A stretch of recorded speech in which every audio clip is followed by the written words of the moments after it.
Di Profit masih dalam segmen Tech Look dan dialog akan kami lanjutkan masih bersama dengan co-founder and COO Ayo Connect, Shira Kirpalani, serta Vice President and Head of Account Management Financial Institution Mastercard Indonesia, Wibawa Prasetyawan. Kita lanjutkan kembali ya Pak Iwan dan juga Pak Shirak.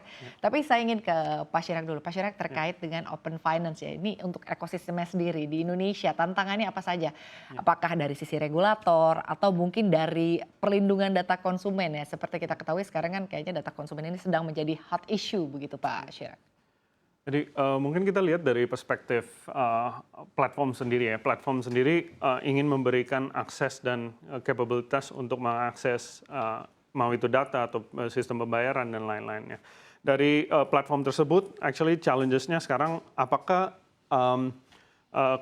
consumer consent yang tadi kita ngomongin itu apakah sudah ready? Seperti apa sih ranah konsumen bisa memberikan konfirmasi dan consent kepada platform tersebut dan terproteksi. Nah, hal ini actually dibantu oleh regulator. Regulator sangat proaktif untuk memberikan arahan di sistem pembayaran Bank Indonesia, juga blueprint-nya 2025 sudah memberikan arahan mengenai regulasi SNAP tersebut yang tadi saya juga beritahukan. SNAP tersebut actually memberikan guidelines secara clear informasi data apa yang bisa diberikan kepada platform dan kedepannya untuk berapa lama dan untuk penggunaan apa. Itu yang kita harus pastikan. Dari segi konsumen juga harus memastikan informasi apa saja yang memang diperlukan, primary information dan secondary information yang diberikan kepada platform. Ini di tahap di mana kita saling, semua orang lagi membantu membangun policy tersebut ya. Dari regulator sangat proaktif, dari platform lagi menunggu kesediaan dari bank juga membuka akses tersebut dan juga non-bank membuka akses-akses tersebut. Tapi kita masih dalam tahap awal. Jadi bisa dibilang ke depannya mungkin di beberapa bulan atau tahun ke depan mungkin sudah ada guideline-nya dengan adanya undang-undang, I think sangat membantu protection dari segi konsumennya sendiri sih. Baik. Pak Shirak, lalu jika kita berbicara mengenai solusi dan juga terobosan begitu ya yang memang ditawarkan oleh perusahaan Anda, apa sebetulnya yang membedakan open finance dari perusahaan Anda dengan perusahaan serupa lainnya? Oke, I think kalau kita ngomongin soal Ayo Connect ya, Ayo Connect sendiri open finance player yang satu terlisensi dari Bank Indonesia dan juga terregistrasi dengan OJK. Salah satunya doang yang basically memiliki lisensi dari regulator dari Bank Indonesia dan juga terregistrasi dengan OJK. Selain itu kita juga tadi saya ngomongin soal 4 buckets tersebut, ada beberapa yang mungkin fokusnya ke salah satu bucket yang tadi, tapi kita ngomonginnya kalau Ayo Connect sendiri memiliki stack untuk payments, stack untuk banking as a service, stack untuk card issuance, dan juga kedepannya kita lagi memfokuskan ke data verifikasi tersebut. Tapi data verifikasi masih dalam tahap awal. Seperti tadi kita lagi ngomongin soal consent, kita lagi ngomongin soal dari supply side-nya, apakah mereka ready, informasi apa yang akan diberikan, dan informasi apa yang akan diakses juga oleh platform tersebut. Jadi kalau balik lagi kita ngomongin soal Ayo Connect the only one yang comply dengan regulator. Kita bekerja sama dengan kita bekerja sama actually already sekitar 13 bank di Indonesia. Kita juga diinvestasi oleh beberapa bank BUMN, terutama Bank Mandiri dan Bank BRI. Kita juga sudah serve lebih dari 200 clients ya di Indonesia, 200 platform yang menggunakan beberapa API yang kita offer. Tentunya Mastercard salah satu partner kami, kita lagi bekerja sama juga dalam ranah payments dan juga dari ranah card issuance tersebut. Baik, berbicara mengenai kerjasama ya antara Ayo Connect dengan juga Mastercard. Sebetulnya kalau dari kacamata Pak Iwan sendiri, apa tujuannya dari kerjasama ini? Artinya terobosan dan juga apa sih sebetulnya yang ingin dicapai dari bentuk kerjasama yang dilakukan? Oke, open finance adalah demokratisasi pembayaran.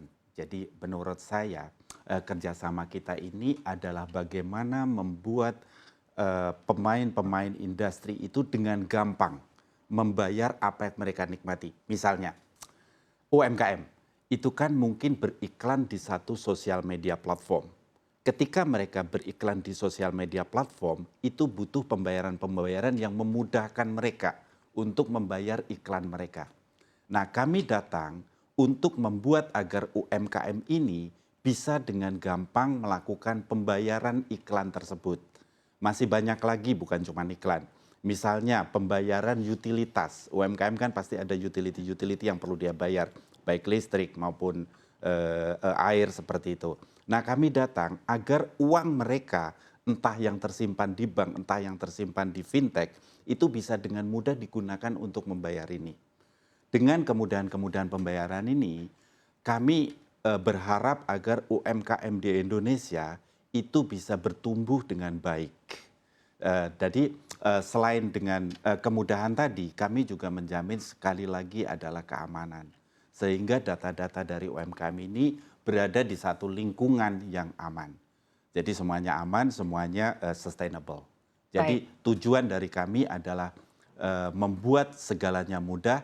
Tujuan jangka panjangnya adalah agar industri di Indonesia ini bisa maju dengan cukup cepat. Baik, jadi tujuan utamanya dari kerjasama ini adalah adanya kemudahan pembayaran ya, agar Exactly. kedepannya untuk jangka panjang industri di tanah air juga semakin baik, tumbuh positif Exactly. seiring dengan adanya kemudahan pembayaran. Benar. Tapi terkait dengan keamanan data ini menjadi menarik ya kalau kita melihat begitu kan Undang-Undang Perlindungan Data Pribadi. Kalau dari Mastercard sendiri, Anda melihatnya seperti apa terkait dengan open finance ini kan tentunya nanti akan ada kaitannya dengan sharing data. Ada dua sisi yang harus kita benahin. Yang pertama dari sisi financial institutions, di mana menurut saya data protection di financial institution udah cukup bagus. Kemudian sisi yang kedua adalah dari sisi consumer atau customer, di mana customer ini perlu dicerahkan bahwa data mereka is very valuable. They have to protect their data. Untuk itu Mastercard punya satu program namanya Mastercard 2.0, di mana Mastercard 2.0 ini memberikan literasi kepada unbank, underbank, dan masyarakat umum mengenai pentingnya security di digital. Jadi kami sudah melakukan pendidikan kepada siswa-siswa kejuruan, kemudian juga memberikan literasi kepada ibu-ibu bahwa data mereka itu cukup berharga untuk dilindungi. Jadi harus dari dua sisi. Sehingga dari sisi financial institution sendiri dapat memproteksi data yang disimpan. Sisi yang kedua adalah customer-nya sadar bahwa data mereka itu berharga. Sehingga fraudster-fraudster yang beroperasi di social engineering itu bisa dicegah dengan dua sisi ini. Kadang di sini sudah bagus, tapi kalau customer-nya nggak sadar bahwa data mereka cukup berharga, fraudster ini menyasar kepada customer-customer yang maaf belum tercerahkan gitu. Baik, kalau dari Mastercard sendiri untuk targetnya di tahun 2023 ini akan seperti apa? Atau mungkin boleh diceritakan sedikit bagaimana Mastercard di tahun pandemi ya, sebut saja tahun 2021, 2022 dan mungkin harapannya di tahun 2023 ini dan juga targetnya. Oke, mungkin perlu saya tekankan di sini bahwa Mastercard itu saat ini sudah bukan bergerak hanya di pembayaran kartu. Jadi kami sudah menjadi teknologi company di dalam industri pembayaran. Jadi kami menyediakan konsultatif services, juga kami menyediakan mengenai security dan safety. Misalnya kayak bagaimana verifikasi data customer bisa berjalan dengan baik, bagaimana misalnya kami punya satu teknologi, misalnya handphone. Itu kan cara saya mengetik, itu beda dengan cara Mbak Sinta mengetik. Ketika handphone saya di-hijack oleh orang atau data saya di-hijack oleh orang, cara mengetiknya beda. Itu ada satu teknologi yang bisa generate bahwa oh ini ada satu account takeover. Jadi kami di Mastercard is not card anymore. Jadi we are the technology company that play in a digital in a payment industry yang menjamin keamanan, menjamin konsultasi bagaimana itu bisa bertumbuh dengan baik. Harapan kami adalah kami bisa bekerja sama dengan semua pihak untuk memanfaatkan pengalaman kami selaku internasional player di payment industry, bagaimana di market-market lain bisa bertumbuh dengan baik untuk kami bisa bawa ke tanah air dan bisa relevan dengan apa yang sedang diusahakan oleh kita bersama. Itu Baik, oke. Sekarang saya ingin ke Pak Chirac. Pak Chirac, berbicara mengenai kinerja Ayo Connect. Ya. Untuk di tahun pandemi ya, di 2021, di 2022 itu seperti apa? Dan mungkin sekarang sudah tahun 2023 ya, artinya sekarang PPKM sudah dicabut dan lain sebagainya. Pergerakan masyarakat juga sudah mulai seperti normal begitu. Anda sendiri harapannya untuk di tahun 2023 sendiri terhadap kinerja perusahaan, lalu juga open finance sendiri akan seperti apa? Atau mungkin jangka panjangnya Anda melihatnya akan seperti apa? Ya, terima kasih. Tadi mungkin kalau kita lihat dari pertumbuhan Ayo Connect sendiri dari 2022 compare dengan 2021, in fact kita bertumbuh 7 kali ya. 2023 ini dengan base yang sangat tinggi, kita lagi antisipasi untuk meningkatkan 2,6 kali lipat dari angka 2022 sendiri. Kalau perputaran uang di Ayo Connect System sendiri yang kita serve dengan 200 klien tersebut udah mencapai 2 digit triliunan rupiah. Dan kita akan accelerate hal tersebut. Fun fact lagi, kita juga memproses sekitar 600 juta API hits di tahun 2022 ya. Fokus kita definitely bisa dibilang untuk how to accelerate open finance, how to bring acceptance, yang acceptance dengan tentunya dengan salah satu partner kita Mastercard juga membantu dari segi acceptance, dan ketiga itu yang dari segi keamanan. Jadi 3A's itu yang kita fokuskan di Ayo Connect ya. Baik, terima kasih Pak Chirac. Lalu saya ingin ke Pak Iwan. Pak Iwan, sebetulnya kalau penggunaan kartu ya dari perusahaan pembayaran dan juga teknologi global Visa dan juga Mastercard di Indonesia ini kan tadi sudah disampaikan ya bahwa sebetulnya Mastercard ini bukan hanya tentang kartu begitu dan mungkin akan ditinggalkan ya Pak ya kartu ini ya.